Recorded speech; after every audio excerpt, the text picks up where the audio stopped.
Is this one of the craziest drafts in recent times? I mean, I know the scouts say it's a weak class, or in other words, it's a class lacking stars, but that also means that the June 26 draft is completely unpredictable. A class dominated by future role players who have a chance to prove that their ceiling is even higher than people think. But amid all of this, there's one prospect that has been catching eyes lately. Matas Buzelis is a forward who appears in the top 10 in most mock drafts. However, people don't seem to realize that his potential may be greater than his peers. Basically, for one simple reason. He's already shown incredible capabilities playing against professionals. Why is he such a special prospect? Can he translate his game to the NBA? And what teams and systems could he fit into? Well, let's talk about it. Standing at 6'10" and weighing 210 pounds, Matas would have been a unicorn in another era, a player with rare athletic qualities that would have turned heads everywhere. But in today's league, his profile is becoming more commonplace. Why? It's simple. Tall wings like Matas need to excel on both ends of the court to make it in the NBA. What makes Matas stand out beyond his frame? It's the perfect combination of his impressive size and exceptional mobility. At his size, he's comparable to projected number 1 pick Zachary Rizache. But there's a twist.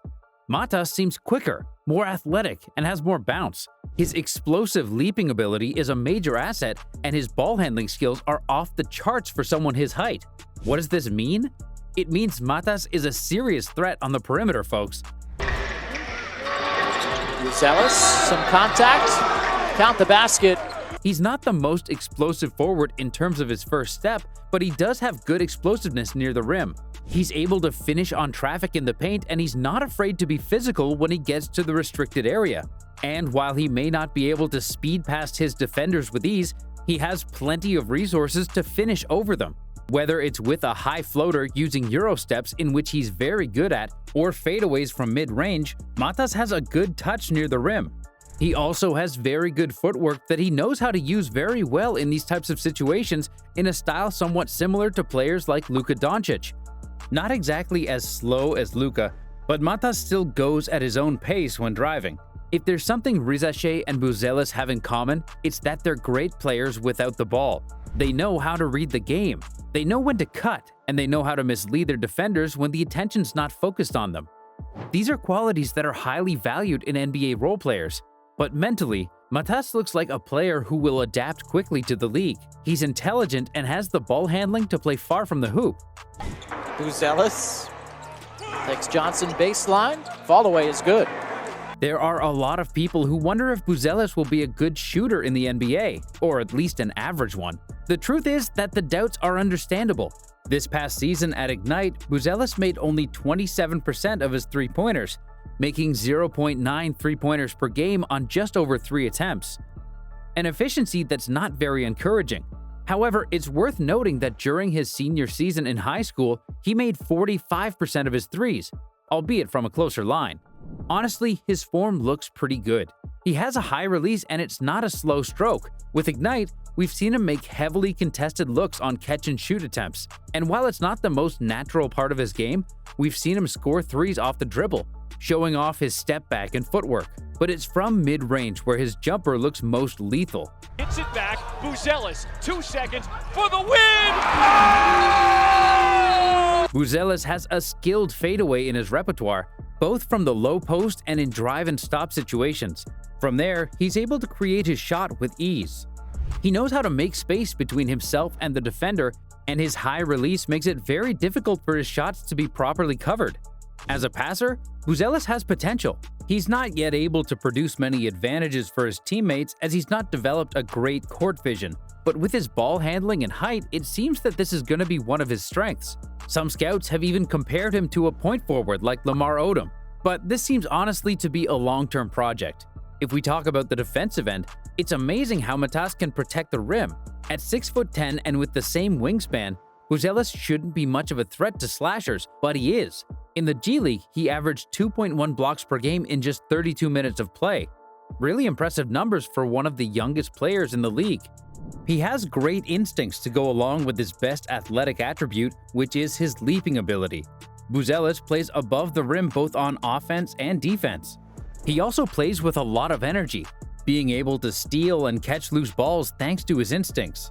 Of course, his frame combined with his speed bodes well for him as a versatile defender. Well, taken in the front court. Jacob Gilliard turning on the Jets, blocked by Buzelis. Now, this all sounds pretty good, doesn't it? It doesn't seem like Matas has too many weaknesses where NBA talent could hurt him, but there are. The G League is a good sample of what you're going to find in the best league in the world. It plays a similar style, and the pool of players are names that are always on the NBA's radar.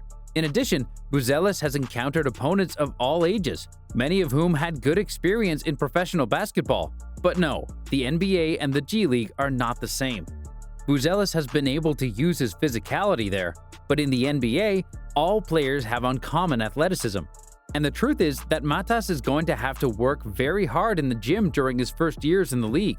It's clear that adding too much weight could compromise his explosiveness, but to keep up with modern wings, he needs to find the right balance. The challenge is that despite his maturity, his lighter frame might make it tough for him to secure minutes on a competitive team during his rookie season. Another significant concern that makes Buzelis a less-than-perfect prospect is his free throw shooting, with an average of just 68% from the line. Many experts say that free throws can predict if a player has the potential to improve his shooting during his career. There are many examples that tend to support this theory, such as Ben Simmons or Rajon Rondo on the bad side of the coin, or Kyle Lowry, Paul George, or Jason Kidd on the good side. While it's not an exact science, one factor is clear. In the modern NBA, if you're not a shooting threat, securing a starting spot is very difficult, especially for non-centers. The good news for Matas and the team that drafts him is that his weaknesses are areas where players typically improve over time. While weight gain is something that comes with hard work and determination, shooting is more of a mental factor. But we must expect that both will improve over time, making him a much more complete player. From a statistical standpoint, Buzelis has been a revelation. It's rare for an 18-year-old to put up numbers in the G League, but Matas has not only done that, he's shown tremendous progression. In December, he averaged 11.7 points and 3 rebounds per game. Come January, he upped those to 12.3 points and 6.8 rebounds. February saw another leap with 16 points and 7.5 rebounds per game, and in March, he hit his stride, averaging 18.8 points and 9 rebounds per night. As his confidence has grown, so has his production. Buzelis' consistent improvement in both volume and efficiency highlights his dedication to becoming the best version of himself. Last season, he was the 4th leading scorer in the entire league, an impressive feat for someone so young. It's not just about scoring and rebounding. Buzelis' advanced stats have skyrocketed this season. His net rating jumped from -17 in December to -5.8 in February. Sure, it's still negative for a team that only managed 2 wins in the regular season, but his growing impact was clear. His assist-to-turnover ratio, true shooting percentage, usage percentage, and assist percentage all saw progressive increases throughout the season. Matas was more than just a presence on the court, he was becoming a key contributor game after game. So, does anyone in the NBA really remind us of Buzelis' style? Scouts have tossed around comparisons to Lamar Odom and even Ben Simmons before his career took a nosedive, but those don't quite fit right now. A better match might be Franz Wagner. In fact, many scouts see shades of the young German in Buzelis' game. If Buzelis ends up playing like Wagner, we could definitely call the experiment a success. Buzelis' style of play seems tailor-made for the modern NBA. Rather than projecting a future superstar, Matas looks like an elite role player in the making. This broadens the range of teams that might draft him.